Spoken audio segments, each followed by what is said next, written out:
Hello, my name is Katie, and welcome to the Upbeat interview, where we explore people's passions, their creative process, and what inspires them.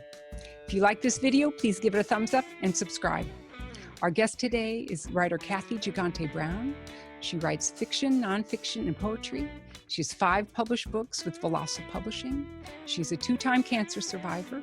She was born in Brooklyn, where she still lives with her husband and son, and she's been a dear friend of mine since 2013. Welcome, Cathy.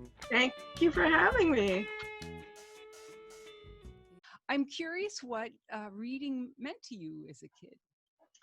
As a kid, reading really meant a lot to me. I was very shy, and reading just took me to another world. I always felt that they were going to yell at me at the library that I was taking too many books out, and I just loved escaping. So reading was my life when I was little. Was there a favorite book?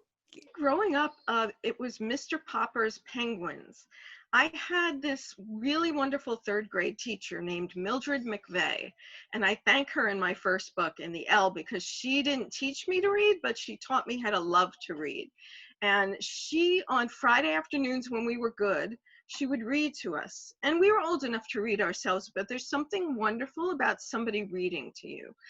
So she would pick all these great books like Charlie and the Chocolate Factory, and Mr. Popper's Penguins was one of them. And I really loved that. And I actually quote it and refer to it in Brooklyn Roses. What in particular about that book?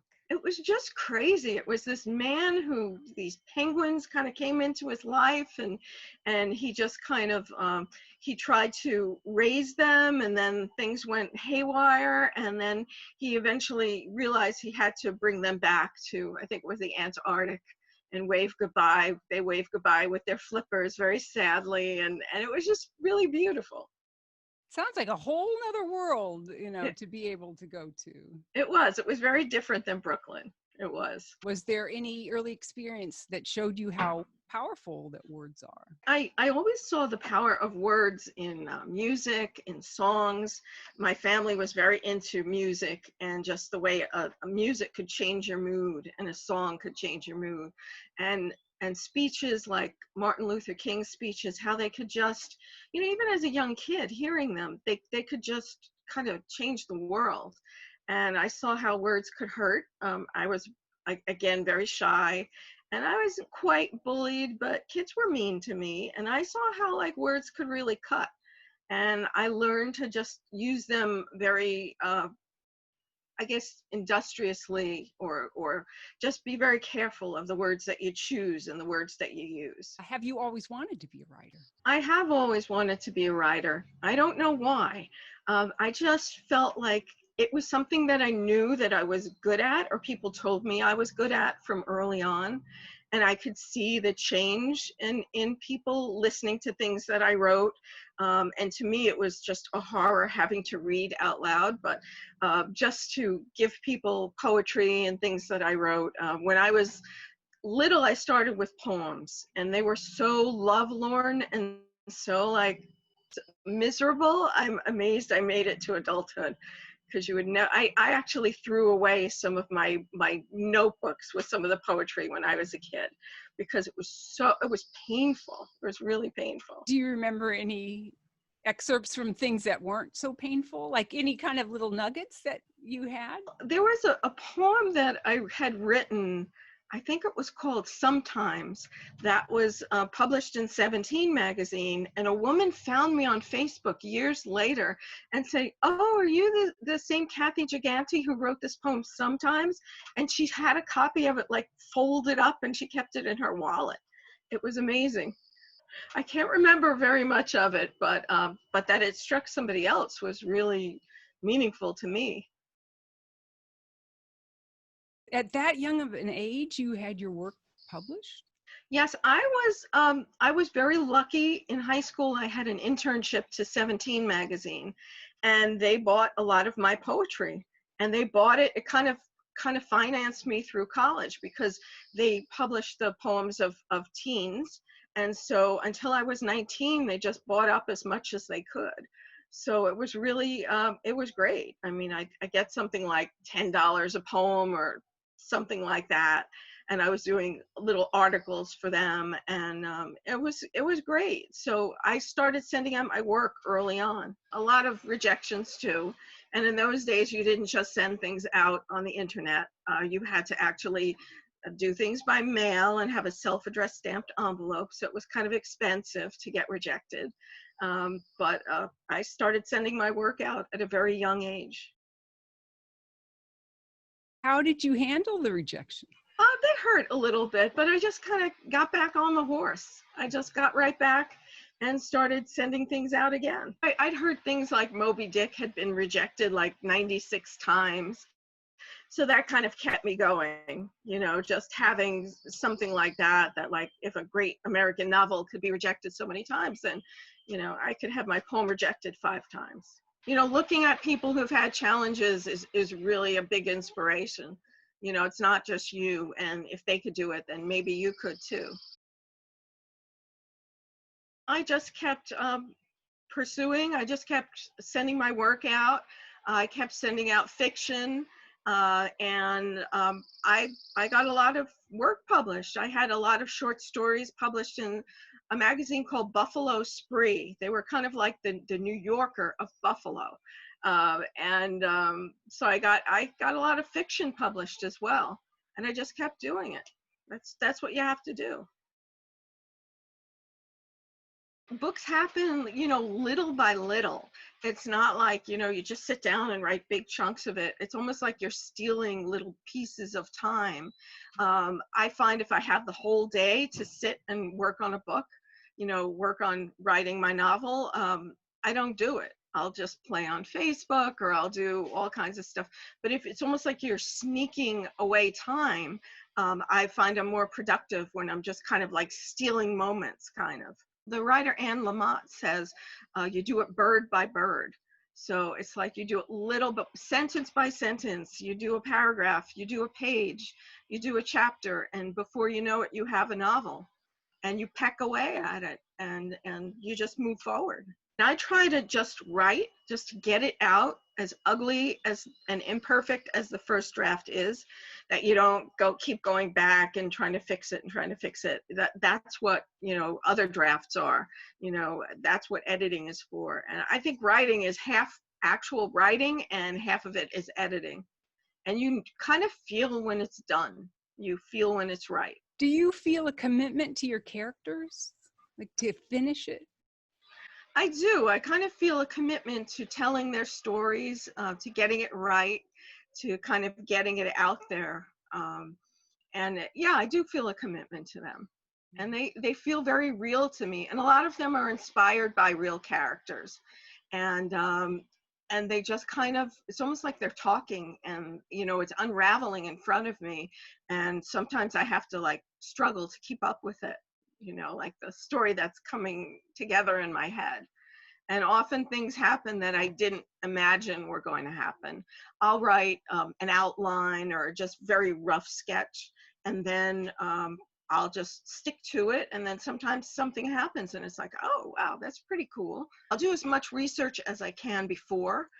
And then if something new comes up, like the issue of breast cancer came up in Brooklyn Roses in 1960. So I had to research how it was treated then, and the different things that went along with it, what the surgery was like then. So sometimes you'll have to stop and do research.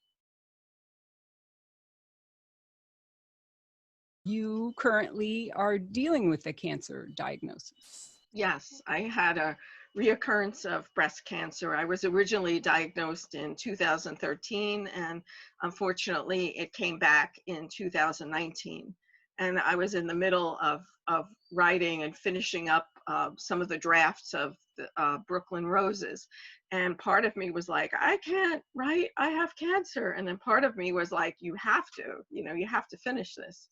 You have to get these characters, you know, out there. You have to finish what you started. And because it's the last book in a trilogy, a lot of people I found had a lot emotionally invested in the characters. And so I kind of owed it to them. And they just kept saying, what happens? What happens to Rose? What happens to Tiger? And that kind of prompted me to go on and not to get stuck in my own little world, but to just kind of get out there and finish. When I was starting, I had to be really careful when I was starting on chemo. That was the end of January. I had to wear a mask anyway because my immune system was so low. And here people were posting about going on trips and you know, doing all this stuff that I used to do, and I was feeling very resentful. And then all of a sudden COVID happened, and I thought like I brought it upon the world because I was so like envious of people doing the things I used to do. And and now it's like everyone's in the same boat. Nobody can go anywhere, and we're just kind of left with each other. And it's pretty wonderful in many ways. The L is the first of the trilogy. Having read the L, I wanted Papa and Grandma Bridget to be part of my family. I loved the meals. I wanted to sit down at the meals with the smell, the foods that come across, and your writing and the warmth. It's a wonderful book. Everybody says that they want Papa and Bridget to be their grandparents. And they were inspired by my father's grandparents. And he told wonderful stories about them. And that's what prompted the books to start. And I also had really great grandparents. And I would sit there and learn how to make the antipasto with them. And just kind of sit and talk. And they were just really sweet and loving. Like my father would just talk about, the time that my great-grandfather worked in the Brooklyn Navy Yard, and he'd tell about the time that his father cracked up his grandfather's car, or, you know, just these little memories of his childhood. And he told such great stories. And I felt like I needed to write some of them down or they would get lost. The L is the first of the trilogy. Then yes. Bells of Brooklyn, Brooklyn Roses. The highlight of writing Brooklyn Roses was that it all kind of came together, it culminated, and that I could leave everybody in a good place. Because the L was very dark. There were some really dark, ugly passages in it and things that happened. In the Bells of Brooklyn, my husband said, Peter said, the characters were a lot happier. And in Brooklyn Roses, I think they're even happier, and it's their lives just end, or the story ends in a really positive place. Even though some difficult things happen, as they do in our lives, we kind of get through them, and we get through them with family and with friends, and we just kind of transcend the challenges that we have. I also asked my publisher, I was like, is the middle of a pandemic, is this the right time to, you know, to get a book out? And he's like, yeah, people are stuck inside. They need hope. They need beauty. And this book, he had, my publisher, Vinnie Corbo of Volossal, had a lot of patience because there are a lot of things I missed in the proofs, and then I found later, because being on chemotherapy affects you cognitively. And he was really patient. He never once yelled at me. And I was like, I was getting so frustrated with myself, like, how, it's 4 generations, not 3 generations. How could you miss that? Because like simple things like counting, when you're, you know, when you're going through chemo, it just impairs you cognitively. So we went through about 9 proofs, which is like over and above what you normally do. But he says, just wait until you feel like it's right. It doesn't matter, you know, and that's what we did. And I think we just really have a beautiful product out there. He must know it's worth the wait. He does. His mother is a big fan. He publishes all kinds of books, some of them are kind of quirky. And the L originally came up on one of these books you might like on Amazon, and she wanted to order it. He's like, Mom, I've been telling you would love this book forever, and finally, you know, you believe me. And she really likes them. She really loves the series. It's redeemed him in her eyes, I think. I have been doing weekly Zoom readings And as long as people are interested, I'm going to do them. They're usually on a Sunday, and it's usually like 4 or 5 o'clock, but you can tune into the Bells of Brooklyn on Facebook and get the latest. And it's been really fun. I wanted the focus of my week not to just be chemo. And so it's these readings, and people are telling me that they're getting as much out of it as I am. And it's just a little short teaser. It's not asking too much of people. It's maybe 10 minutes, and we're going chapter by chapter. And it's just really nice to look at people's faces and to be like, you know, like we were when we were kids, and our moms or someone would read to us. And to look at the faces and see people enjoying it, it's really nice. And I know you've tuned into one, and it's great. So I'm going to keep doing it. And so just tune into the Zoom sessions. Well, this is from the first chapter of Brooklyn Roses, and it's called About Roses, and it kind of sets the stage for things to come. There are thousands of different kinds of roses. They are a hardy, forgiving sort of flower and grow in all types of soil: sandy, arid, loamy, wet, and everything in between. Roses seem to flourish anywhere and everywhere, even in the most unlikely of places. From sunny front gardens to shady backyards, up ancient trellises, through wrought iron fences and barbed wire, their stems as thick as saplings. Roses thrive just as well in congested urban locales as they do in peaceful country lanes. Their petals are generally a soft velvet no matter the shade, and their colors are wildly variant, from snow white to blood red to sky blue and almost black, as well as sunshiny yellows, explosive corals, and more. All gardeners tend to think that their roses are the finest, the most beautiful, the most fragrant. And this might very well be true, because their roses are uniquely theirs, much like their own children are uniquely theirs. It's been said that the borough of Brooklyn in the city of New York produces the loveliest roses of all, and this might also be true, but it might also be terribly biased. And in Brooklyn, in the neighborhood known as Borough Park, no roses are more stunning than those grown by the Paradiso family.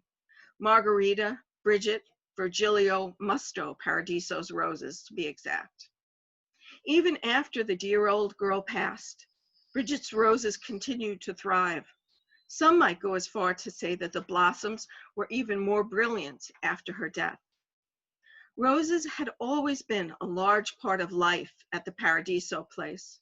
First, the flowers themselves, which were revered in a type of adulation for their resilience, their beauty, and their otherworldly scent. Then there were the people in that family who were named for the flower, of which there were several, namely Bridget's daughter, Rosanna, her grandson, David Rosario, and her granddaughter, Kiara Rose. So spins the circles of Paradiso roses. It has been going strong 4 generations, and it will continue to flourish for years to come after the last Paradiso has gone, because Brooklyn roses are among the very best. And there we have the first chapter. My grandmother used to always send me to school with roses for my teachers. And I remember like the texture and the feel of, she would first wrap them in a paper towel and then put tin foil around. And I remember the way the tin foil felt in my little fist. What a sweet memory. Yeah, it is. It really is.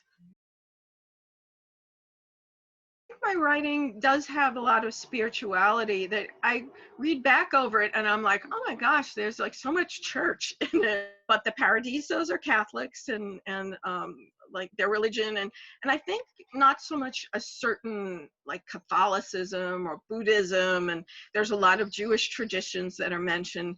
I just think spirituality and like the whole notion of namaste, of bowing to the God in all of us, is there, and kindness is kind of a religion for them.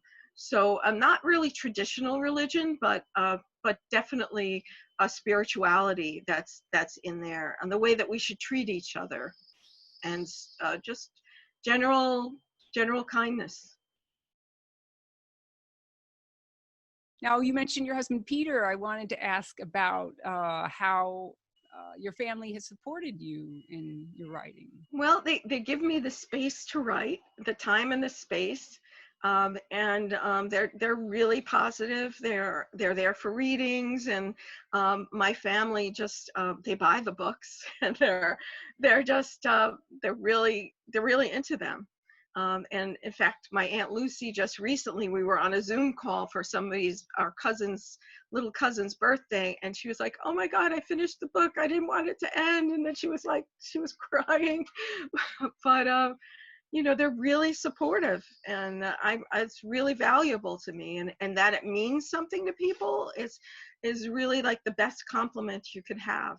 There's a reader who's a friend of the family, Stephanie, who wrote the most beautiful review on Amazon. She says it's like, you know, in times of trouble, it's like going into your grandmother's kitchen and having a cup of tea and a piece of cake, and just being welcomed and cradled and sheltered. You know, and I was like, wow, that's what I want to do. It's amazing that I actually do it. I wrote a poem called Tiny Kindnesses, and I call them tiny kindnesses. It's the small things that people do for you that seem like they're small, but they're huge in reality, like somebody bringing over a meal, or somebody sending you an email before you're going in for chemo, or singing you a song like you do, you know, or sending a beautiful clip of music that they think you'll like. Things like that, just mean so much. You know, a lot of people send like prayer hands and thoughts and prayers, and that's almost like a knee-jerk reaction, but it's little things like this. Like my friend Wendy is an artist, and she'll send me drawings that she's done, and she made a puppet she's also making puppets for social justice causes. So she made me a puppet of the Red Witch, who is the nickname of adriamycin, one of the chemo drugs I was on. And she says, you know, she's here to heal. She's here to help. She's not a monster. And so I took her with me to some of the chemo infusions, and the nurses loved her. And just for somebody to do something like that is just, to me, incredible.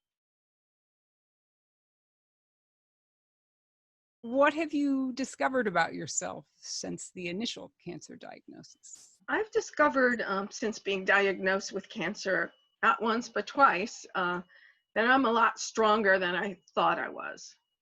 And also, I think the support of other people, I don't think people realize how much they're loved and how much they're cherished. And it's unfortunate that that something like this helps them realize. It helped me realize.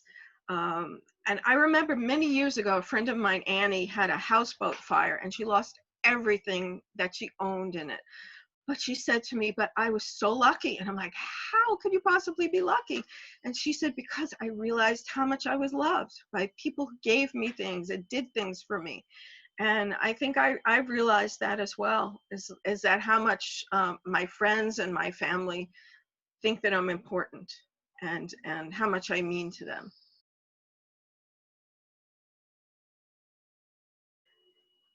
It's very scary as a mother. I mean, you raise your child as best you can, and I think I have a very empathetic, kind son in David. But just the fact that people could do things to each other, like put your knee in somebody's neck for more than 8 minutes and think that that's okay, no matter what they did. You know, people get angry, people lose it, but there's something in you that snaps and that says, wait a minute, you know, this is not all right. And it's just scary. And COVID, seeing people get very ill from COVID, people that we know. There was somebody who trained in the fire department, Idris Bey, who passed away, and it touches everybody. And being in the middle of treatment, in the middle of chemotherapy, where my immune system is suppressed, and we've been kind of riding it out in the country. We'll go downstate, I'll get a treatment, and then we'll come back up, and I'm very socially isolated. I haven't gone grocery shopping. It's a treat for me to like go to the post office and it's like all exciting. But I realized, I mean, something that a little sniffle that could, somebody just takes as a little bump in the road could literally kill me. So these have been trying times. And to be able to focus on Brooklyn Roses and getting that as perfect as I can and getting that out and kind of give it as a gift to the world amid all this uncertainty has been really great. Who are the writers that currently inspire you? Well, growing up, it was always like Hemingway and Steinbeck, the old classics. I loved Hemingway for his simplicity, and Steinbeck had such beautiful descriptives. I just remember him describing what the Salinas Valley looked like. And now I'm always discovering new authors who aren't really new. Like a friend of mine turned me on to Julia Glass, who is a really wonderful writer. And she happens to be a friend of his. My friend Elliot turned me on to her, and Julia actually, he grew up with her and she dedicated one of her books to him. And she just creates these like beautiful portraits, and the people seem so real, and even when they make bad choices, you still love them anyway. And Elliot kind of connected us. We had a Zoom call, the three of us together, and I was so nervous. And he's like, "She's just Julie, stop." And it was really, really nice. She's a regular person. She's a breast cancer survivor. And in one of her books, she wrote in A Widower's Tale, she wrote about getting chemo. And I said to myself, she had to have experienced this, because the way she writes about it, nobody knows how sick the red devil makes you. And she just described it beautifully. My books are all available on Amazon. But you can also, if your local bookstore doesn't carry them, you can ask them to get it. And I'm a big fan of indie bookstores and supporting them, especially now. I mean, a lot of them are doing like curbside deliveries, and they're doing local deliveries, like upstate here in Rosendale, they're doing local deliveries. And so I would love, people to support their local bookstores. And of course, if you need a quick fix, they're on Kindle and Apple Books and all that. So you can get immediate gratification. I'm curious what you would tell the 20-year-old Cathy. I would tell the 20-year-old Cathy that it would be all right. Don't worry. You will be fine. Because I was just, even at that time, I was going to college. I was in a weird relationship. I ended up marrying the guy, and things just seemed very bleak. I would tell myself it's going to be all right. Don't worry. What would the 95-year-old Cathy tell today's Cathy? I think she would say it's all worth it. It was all worth it. The good, the bad, the ugly. It was worth it. I love that. You're going to make me cry now. I know! I hope I make it to 95. None of us are guaranteed anything.